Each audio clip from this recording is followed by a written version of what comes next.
पश्चिम बंगाल, जहां इस बार चुनाव नतीजों से पहले ही एक सवाल हवा में तैर रहा है। जो दिख रहा है क्या वही सच है?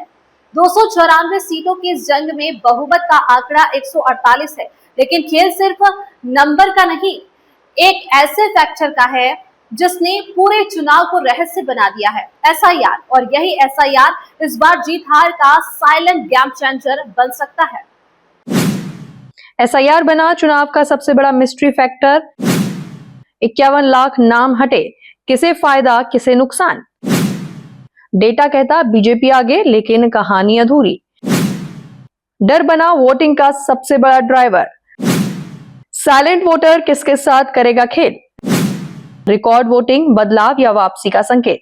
2 चरणों में हो रहे चुनाव का दूसरा फेज 29 अप्रैल को है, लेकिन असली कहानी वोटिंग डेट से पहले ही लिखी जा रही है। उत्तर से दक्षिण बंगाल तक एक अजीब सी खामोशी है। बाहर से सब सामान्य, लेकिन अंदर ही अंदर वोटर के मन में सवाल, डर और गणित तीनों साथ चल रहे हैं। पहला सरप्राइज, बीजेपी का वो गणित जो सीधे आंखों से दिखाई नहीं देता। करीब 51 लाख नाम वोटर लिस्ट से हटे और इनमें 47 लाख मृत बताए गए। अब अगर ये मान लिया जाए कि इन हटे हुए नामों में बड़ा हिस्सा टीएमसी के वोटर्स का था, तो तस्वीर अचानक पलट सकती है। यही वजह है कि बीजेपी 150 से 170 सीटों का दावा कर रही है, खासकर उन सीटों पर जहां पिछली बार जीत हार का अंतर बेहद कम था।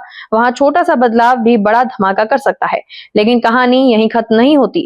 दूसरा सरप्राइज, वही एसआईआर जो बीजेपी के लिए मौका है, वही टीएमसी के लिए हथियार बन गया है। ग्राउंड पर एक खामोश डर फैल चुका है। वोटर लिस्ट के नाम कटने का मतलब सिर्फ वोट नहीं, बल्कि पहचान पर खतरा समझा जा रहा है। और यही डर वोटिंग को रिकॉर्ड स्तर तक धकेल रहा है। जो लोग लिस्ट में हैं, वो हर हाल में वोट डाल रहे हैं, यानी जो बीजेपी डेटा मान रही है, वही टीएमसी इमोशन में बदल रही है।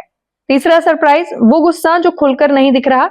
भ्रष्टाचार, गुंडागर्दी और एंटी इनकम्बेंसी की चर्चा है, लेकिन ये नाराजगी सीधे बीजेपी के खाते में नहीं जा रही। खासकर कुछ इलाकों में वोटर एक तीसरा रास्ता ढूंढ रहा है और यही जगह कुछ सीमित सीटों पर कांग्रेस को अप्रत्याशित फायदा दे सकती है। चौथा सरप्राइज, इस बार का साइलेंट वोटर। कई इलाकों में सुरक्षा बलों की मौजूदगी ने माहौल बदला है। लोग अब बिना डरे वोट डाल रहे हैं, लेकिन असली सवाल ये है कि ये साइलेंट वोट किसके साथ जाएगा, क्योंकि ये वही वोटर है जो कैमरे पर कुछ नहीं बोलता, लेकिन ईवीएम में सब कुछ लिख देता है। पहले चरण में करीब 93% वोटिंग। इतनी बड़ी भागीदारी अपने आप में एक संकेत है। इतिहास कहता है जब बंगाल में वोटिंग रिकॉर्ड तोड़ती है तो सत्ता भी हिलती है। लेकिन इस बार सस्पेंस ये है कि क्या ये वोट बदलाव के लिए है या फिर सत्ता को बचाने के लिए।